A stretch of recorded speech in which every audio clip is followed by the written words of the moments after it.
An American doctor kidnapped in Afghanistan. It's a new administration fighting an old enemy.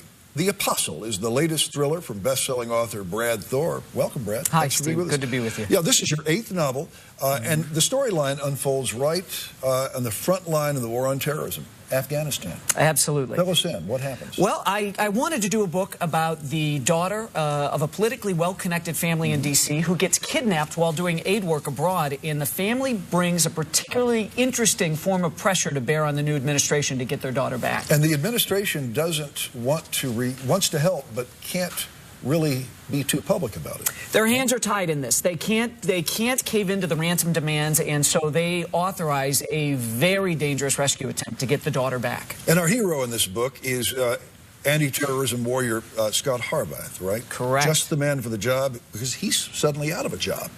Absolutely. You know, I think it's very interesting. War and politics have been so intertwined. They've always been intertwined. And it's interesting to see how we wax and wane with what we do. And so the idea of saying we're going to scale back on black ops and we're going to let some of these guys go, only to realize we actually need these guys. That's in the book. We need that stuff. By the way, we're looking at photographs here of you in Afghanistan. Tell us about your research for this book. I shadowed a black ops team in Afghanistan for a couple of weeks to get the background. I mean, it's a thriller. I'm competing with Ludlum and James Patterson for beach reads and everything.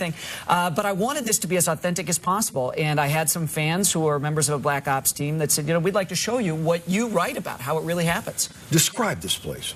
It's like going back in time. Right? It was amazing. It was amazing. It is. It's the mud-walled compounds and all of this, but an incredibly honorable people. I mean, I made some good friends over there, and I have a lot of respect for the way that the Afghans live. You know, President Obama has recently sent thousands more troops to beef up the war over there.